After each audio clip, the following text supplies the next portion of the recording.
Bueno, vamos a arrancar esta segunda parte, ¿sí?, de la primera clase. Y vamos a empezar hablando del tamaño del genoma. El genoma no varía de acuerdo al tamaño, no varía de acuerdo a la complejidad del organismo. Vemos, por ejemplo, los vegetales, las plantas, tienen genomas mucho más grandes que los hombres. El valor C es la cantidad total de ADN en el genoma, siempre hablando del estado haploide, ¿sí? Es característico de cada especie.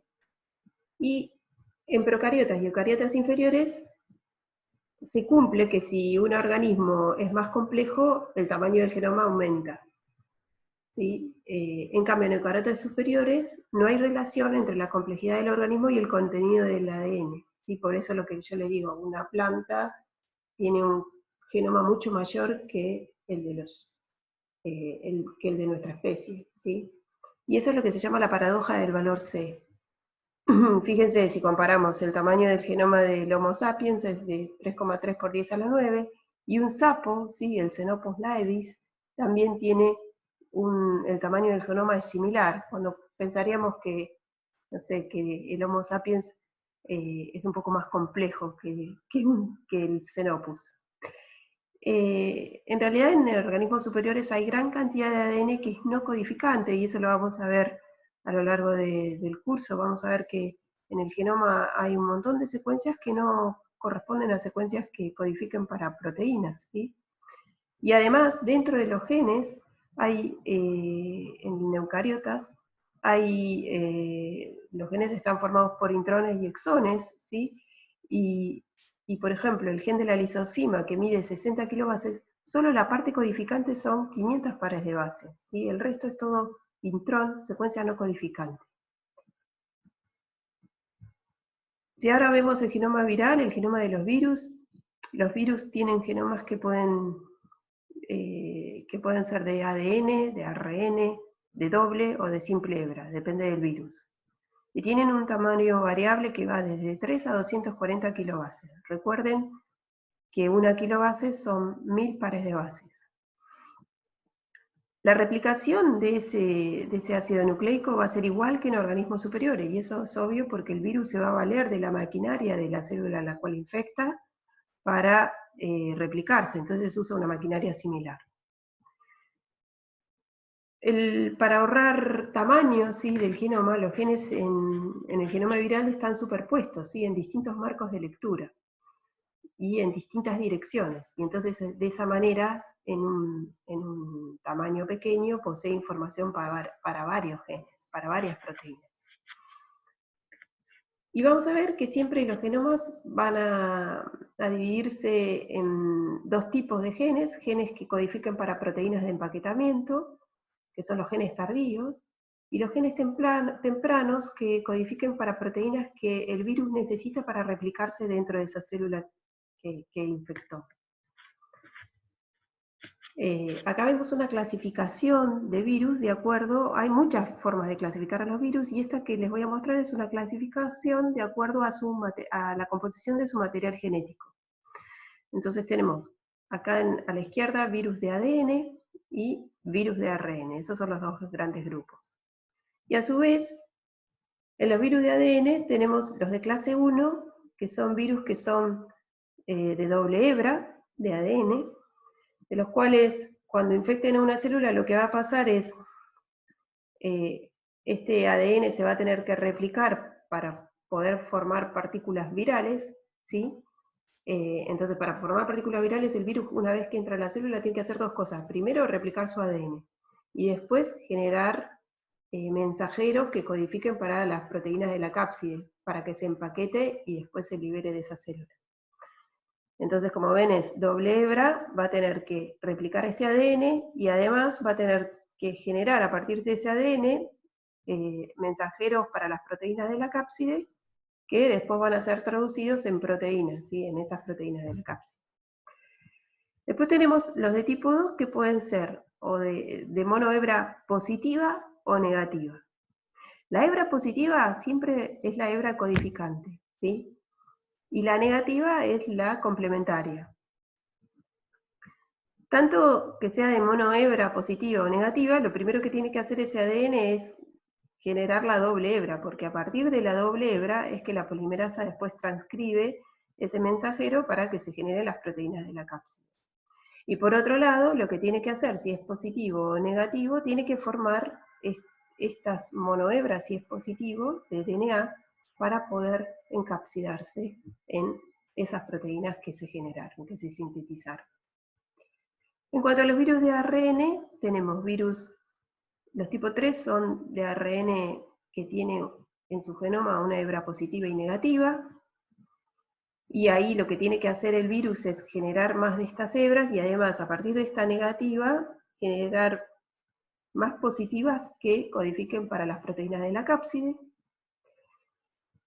Después tenemos los tipo 4, que son virus de RNA monohebra positiva. Lo que hacen es generar un intermediario negativo, porque a partir de este negativo, ¿sí?, se generan más positivas y proteínas de la cápside, y además, a partir de este negativo puede generar hebras positivas para que se encapsiden. Y después tenemos negativas, que a partir de esas negativas pasa a positiva y a proteína, o el sexto es un virus particular, que es un virus de RNA positiva, que se llaman los retrovirus, que los vamos a ver muchas veces a lo largo de la asignatura, y que estos virus de RNA lo que hacen es, a través de una enzima que viene cuando entra el virus a la célula, se libera este RNA y se libera también una proteína que va en la cápside, que es la transcriptasa reversa, que lo que hace es pasar ese ARN a DNA, y a partir de ese DNA doble hebra se generan mensajeros y se generan las proteínas de la cápside, y además lo que tienen que hacer esas proteínas, también hay proteínas de la cápside y también proteínas que intervienen en la replicación y que hacen que este RNA, ¿sí?, se generen más hebras positivas de este RNA. El virus para COVID, ¿sí?, el virus que es SARS-CoV-2, que es el responsable de la enfermedad COVID-19, pertenece a este grupo, ¿sí?, al grupo 4. Virus de ARN con hebra positiva. Después tenemos el genoma bacteriano. Podemos describir el genoma bacteriano, es un cromosoma circular, ¿sí? Tiene doble hélice súper enrollada, ¿sí? En la bacteria no hay núcleo, o sea, no hay una región que esté limitada por la membrana nuclear, sino que hay una región donde se encuentra el ADN, pero no está limitado por esa membrana, entonces decimos que no tiene núcleo la bacteria. Ese cromosoma circular va a tener un solo un origen de replicación, a partir del cual va a empezar la replicación. Y ese genoma va a ser compacto, ¿sí? La mayoría es ADN codificante, ¿sí?, en la bacteria. Son genes continuos, no tienen intrones, eso es una diferencia con las células eucariotas. Y ese ADN está asociado a proteínas, ¿sí?, va a estar empaquetado, así como en células eucariotas vimos que los cromosomas, la cromatina va a estar formada por histonas y ADN. Acá lo que vamos a tener en las bacterias también van a tener un símil a histonas, que van a ser la espermina y la espermidina, son poliaminas, y también y que se asocian a ese ADN junto con proteínas para compactarlo. Después vamos a ver que además de ese ADN bacteriano cromosomal, existen unidades más pequeñas que se llaman plásmidos, que también son circulares, que son extracromosómicos, y adelantándome un poco a lo que son, para contarles lo que son estos plásmidos, que vamos a ver, los vamos a estudiar mejor después, más adelante. Estos plásmidos son los que tienen información, por ejemplo, para enzimas que degraden antibióticos, y entonces cuando están presentes en las bacterias, estas bacterias son resistentes a esos antibióticos. Sí, o sea, la resistencia a antibióticos se da por la presencia de estos plásmidos con esa información genética para proteínas que modifiquen esos antibióticos y los degraden, ¿sí?, y la bacteria pueda resistir y sobrevivir en presencia de los mismos. Después vamos a ver que en la célula eucariota también hay genoma mitocondrial. Si las mitocondrias tienen un genoma, es un ADN circular, hay más de una copia por mitocondria, se replica en la interfase, en la fase S, y la herencia es citoplasmática, y es a través del óvulo, o sea, cuando el que provee las mitocondrias, ¿sí? La mayoría de las mitocondrias, eso está un poco es controversial, pero se cree que la mayoría de las mitocondrias provienen del óvulo, ¿sí? Porque cuando un ovocito es fertilizado por un espermatozoide para dar un embrión, el embrión ese que se va a formar en general va a estar formado por el citoplasma de ese óvulo que provee mitocondrias y un montón de organelas, además de las mitocondrias, ¿sí? Y el espermatozoide solamente lo que provee es el material genético. Es una célula más pequeña y que provee material genético. Entonces, esto es importante, por ejemplo, porque este ADN mitocondrial, como les dije, es circular y tiene una región que es muy variable y una región que es más conservada. A través de esa región conservada, si nosotros analizamos ese ADN, ¿sí? Podemos hacer estudios de filiación, y eso es lo que se hizo con las abuelas de Plaza de Mayo para reconocer a sus nietos. Lo que se analiza, como ahí falta una generación, que es la de los padres, lo que se analiza es el ADN mitocondrial, ¿sí? De la abuela materna, ¿sí? La abuela materna, esas mitocondrias se las heredó, digamos, a su hija, y su hija a su nieto. Entonces, por el análisis de esas regiones conservadas, secuenciándolas, se puede saber la filiación de nietos y abuelas.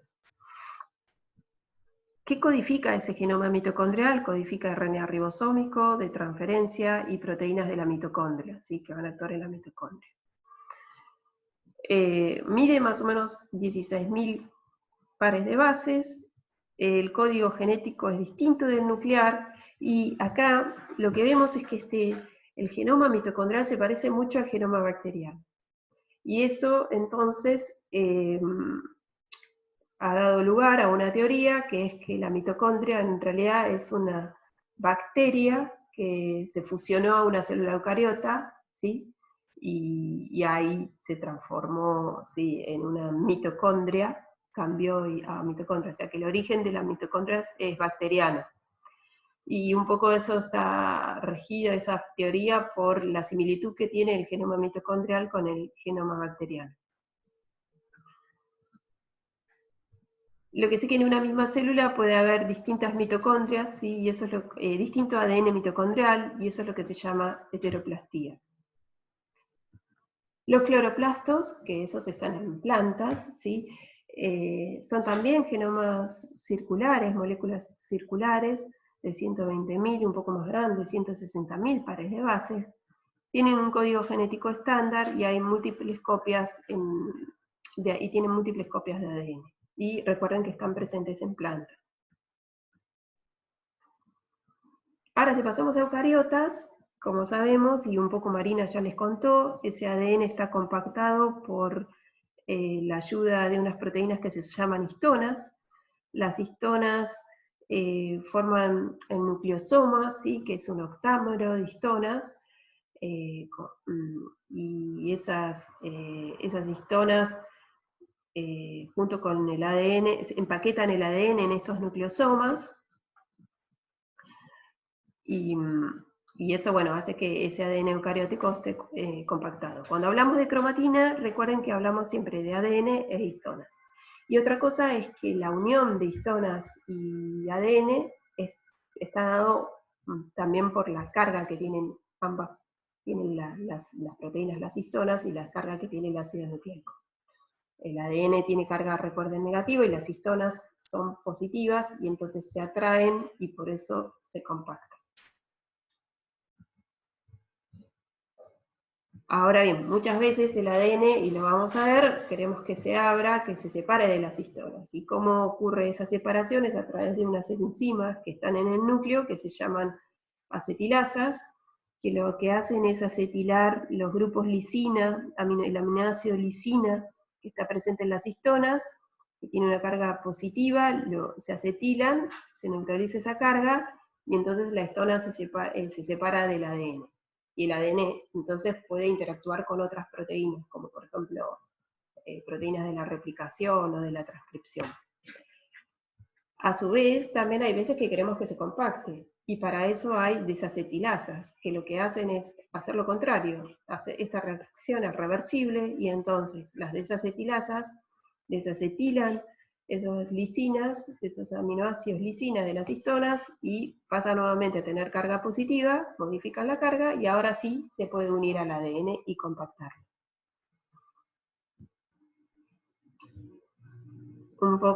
Esto es un poco repaso de lo que vieron con Marina también, ¿sí? La organización de la cromatina en esos nucleosomas, ¿sí? La histona H1 que es la ligadora entre dos nucleosomas, y esos se compactan para formar esta estructura que es la estructura del cromosoma con su centrómero y proteínas. El cinetocoro son proteínas que interactúan con esa región del centrómero para formar después el uso mitótico, etc. Entonces, los cromosomas, recuerden, condensan en mitosis y meiosis, pero después en el resto del ciclo celular, la cromatina, en todo lo que llamamos interfase del ciclo celular, no está compacta en forma de cromosoma, ¿sí? La citogenética, y ya la vieron el viernes pasado, así que no voy a dedicarme mucho a hablar de esto, pero solamente lo que hace la citogenética es estudiar esos cromosomas condensados cuando están en metafase y estudiarlos, ¿sí? Ahí uno puede conocer el cariotipo, ¿sí? Y analizar la cantidad, el tamaño, la forma de los cromosomas, ¿sí? Y eso es característico de cada especie. No me voy a dedicar mucho a esto porque ya lo vieron bien con las chicas de IACA. El cromosoma va a tener va a interactuar con otras proteínas que no son histonas, ¿sí? Para completar ese armazón. Va a haber proteínas que se van a asociar a regiones como el SAR o el MAR, ¿sí? Son regiones de ADN en el cromosoma que ayudan a que se fije a la matriz o al armazón de la estructura, por ejemplo, del cinetocoro.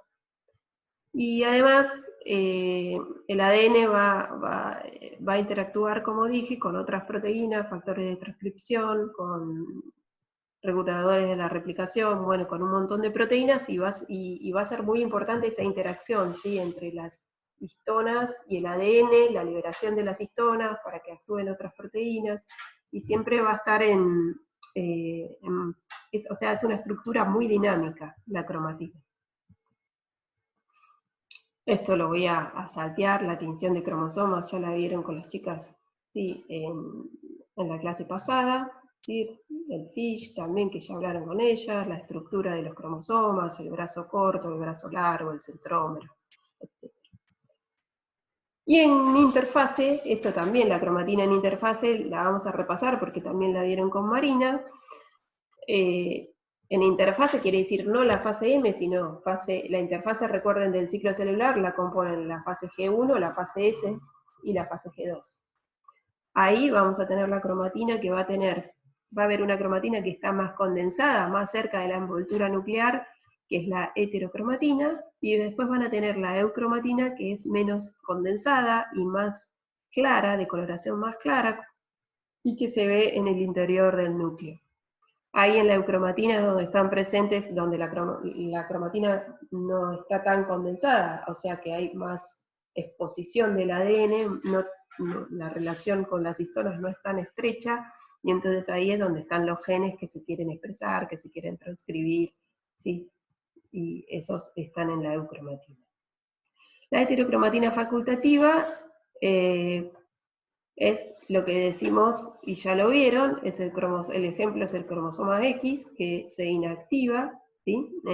Al azar, una de las dos copias en las mujeres se inactiva, y esa es la heterocromatina facultativa que la describió ya Marina en su clase. Y la constitutiva son las regiones que no se expresan, como regiones que hay repetitivas de ADN, o los centrómeros, o los extremos de los cromosomas, que no tienen secuencias codificantes, ¿sí? y forman parte de la heterocromatina. Y acá lo vemos, ¿sí? Vemos una foto, acá arriba vemos una foto tomada con microscopio electrónico, donde ven la membrana, la doble membrana nuclear con un poro, ¿sí? Y esto, ven acá, esta región más condensada, más densa, es la heterocromatina, que son regiones centroméricas, telómeros, regiones que no son, que son más de estructurales y no que alberguen genes de expresión. Y por otro lado, una región más laxa, más clara, que es donde se encuentra la eucromatina. Y esto, ¿dónde lo vemos? En toda la interfase, toda esta línea azul que compone la interfase del ciclo celular, ahí es como tenemos la cromatina en hetero y eucromatina. Ahora, cuando estamos en la fase M, ¿cómo lo vamos a ver? Como cromosomas, los cromosomas condensados. Algo característico de, bueno, que se describió por primera vez en las glándulas salivales de Drosófila, se vieron unos cromosomas que se llaman politénicos, que tienen una estructura, que son como cromosomas más grandes, agrandados, y son secuencias de ADN que se replican muchas más veces sin separarse, sin dividirse la célula. Hay regiones del ADN que se replican y que aumentan entonces su tamaño, el ADN, en esas regiones, y forma estos cromosomas más agrandados, que en realidad eso ocurre, se piensa que ocurre para aumentar el ARN y para aumentar las proteínas que son codificadas por esas regiones de ADN. ¿Mm?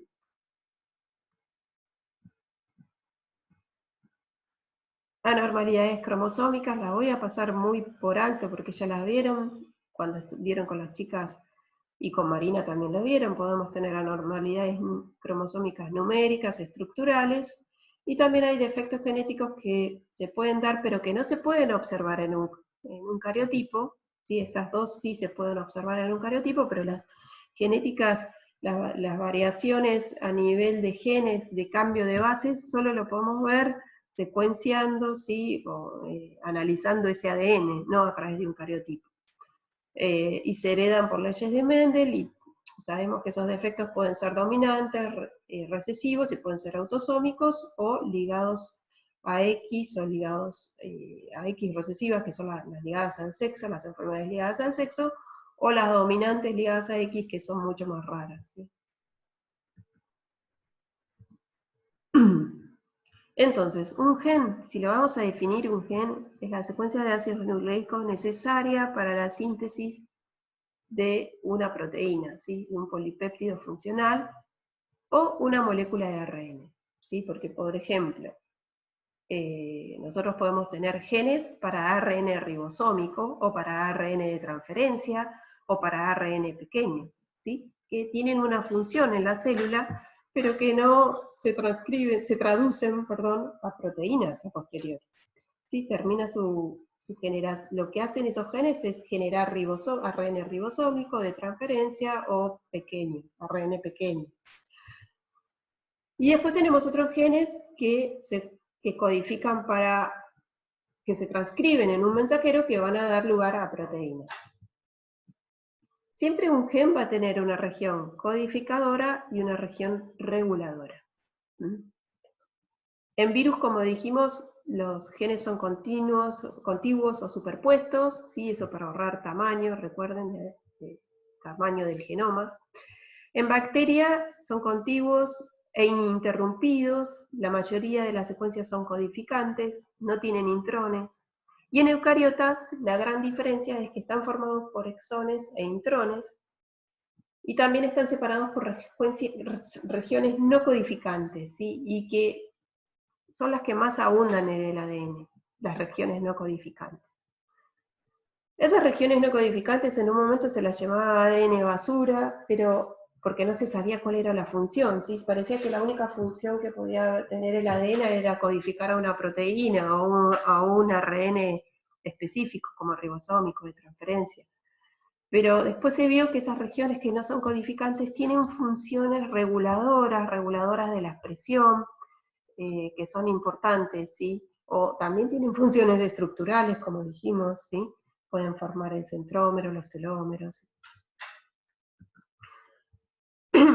Entonces, fíjense, esta es la estructura del gen, en realidad acá, en principio, en procariotas nosotros tenemos regiones reguladoras y después tenemos el inicio, esta región que está por delante del gen, es donde se va a unir, después vamos a ver la ARN polimerasa para iniciar la transcripción, y generalmente en procariotas lo que tenemos es que los genes son policistrónicos, codifican 2 o más proteínas, ¿sí?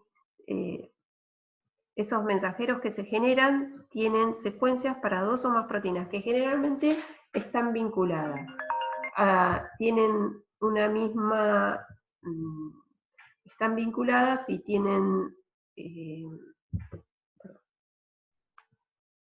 una misma, están vinculadas con una misma función. Por ejemplo, tenemos el operón LAC, que es una región policistrónica, que tiene mensajeros, todos para que codifican para proteínas que facilitan la utilización de la lactosa como fuente de energía en la bacteria. O el operón triptofano, el operón triptofano genera un RNA mensajero policistrónico, y la información que tienen esos mensajeros son para proteínas que se utilizan en la síntesis de triptofano. Y todo ese mensajero que se genera policistrónico está dirigido por la misma secuencia regulatoria. En eucariotas existen secuencias regulatorias por delante del gen, y los genes son monocistrónicos, se genera un solo mensajero, y otra diferencia es que está formado por exones e intrones, ese gen. Entonces, fíjense, el ARN es policistrónico en procariotas, en eucariotas es monocistrónico. En eucariotas tenemos exones, ¿sí?, que están interrumpidos por intrones, por regiones intrónicas, que después van a ser eliminadas, y en el mensajero maduro lo que vamos a tener solo son los exones. Y ahí están los intrones, que interrumpen a esos exones, pero que no forman parte del mensajero maduro. Y siempre el mensajero va a tener una región en 5' que no es traducida, y en 3' también que no es producida. Esto en eucariotas, ¿sí?, que no es traducida. Esta es la región traducida, ¿sí? Acá está el inicio de la traducción y acá está el final de la traducción. Y siempre va a haber en el extremo 3' una región rica en polea, en adeninas, una región rica en adeninas, que es la cola de polía. Y esta es la secuencia regulatoria, ¿sí?, en eucariotas. Esta es una secuencia muy importante porque es la secuencia que va a ser reconocida por la ARN polimerasa para iniciar la transcripción. Después lo vamos a ver cuando veamos la clase de transcripción. Entonces, repasando, los genes bacterianos van a ser procariotas, van a organizarse en operones, que son policistrónicos, que tienen un solo mensajero que codifica para varios péptidos con funciones relacionadas. El cistrón se define como la unidad genética que codifica un solo polipéptido, ¿sí? Las unidades de transcripción en eucariota son monocistrónicas. Ahora, si vemos el ADN eucariota, que es mucho más complejo que el procariota, por lo que vimos, ¿sí?, va a tener el 5% del ADN total, solo el 5%, fíjense, va a ser genes que codifican para proteínas. Y dentro de esos genes vamos a tener genes que codifican para genes solitarios, y además algunos que codifican para genes duplicados o divergentes, ¿sí? Hay como familias de genes funcionales. A través de en la evolución se vio que a partir de un gen se duplicaron y se generaron familias, ¿sí? Por ejemplo, las globinas es un ejemplo de familias de genes funcionales. Y después tenemos genes repetidos en tándem, ¿sí? Y eso generalmente son los genes que codifican el RNA ribosómico de transferencia o las histonas. Y la característica que tienen todos estos productos de estos genes es que son genes que se necesitan, son moléculas que se necesitan en gran concentración en la célula. tanto las proteínas, las histonas, necesitas muchas histonas, entonces como para aprovechar. Por eso hay varias copias en un genoma eucariota, hay varias copias del gen de las histonas, o de RNA de transferencia o ribosómico. Esto solamente es el 5%, ¿sí? ¿El resto qué es? ¿Qué tenemos del resto? Tenemos DNA que se repite, ¿sí? Y ahí tenemos DNA de secuencias simples, que son repeticiones de 5 a 10 pares de bases, ¿sí? Que esas repeticiones, ¿sí?, constituyen lo que se llaman, se agrupan esas repeticiones, y a veces llegan a medir 100 kilobases, y esos son satélites. Es DNA que no codifica nada, sino que son repeticiones que se encuentran dentro del genoma y que a veces se llaman satélites cuando el tamaño de ese número de repeticiones llega a 100 kilobases, o mini satélites cuando el tamaño llega a 5 a 10 kilobases, mucho más pequeño. También tenemos DNA, esas serían, perdón, DNA, repeticiones en alto número, ¿sí? Después tenemos DNA con repeticiones moderadas, y esos los vamos a ver, son los elementos de ADN móviles, son los transposones o retrotransposones virales, elementos intercalados largos y cortos. Los vamos a ver en la clase de transposones. Son secuencias, les adelanto, que se encuentran en el genoma y que van saltando en algunas ocasiones dentro del genoma. Pero las repeticiones son moderadas de esa secuencia. Y tenemos después DNA espaciador no codificante también, ¿sí? que también forma parte de, pero que no es repetido. Entonces, esto para terminar, si uno hace experimentos de reasociación, tomamos el genoma eucariota y lo desnaturalizamos, ¿sí? ¿Se acuerdan? Por calor lo calentamos, ¿qué va a pasar? Dijimos, se rompe la fuente de hidrógeno y se naturaliza el ADN. Y después, si observamos, este es un experimento que hicieron, se observaron cómo se renaturaliza ese ADN, cómo se vuelve a encontrar, se encuentra en forma no uniforme, no se encuentran todas las bases complementarias de una, sino que hay regiones que se asocian a alta velocidad, que eso más o menos es un 10 a 15%, que es el DNA altamente repetitivo, ¿sí? Ese DNA, como es altamente repetitivo, hay más chances que se reasocie, se renaturalice más rápido cuando bajo la temperatura.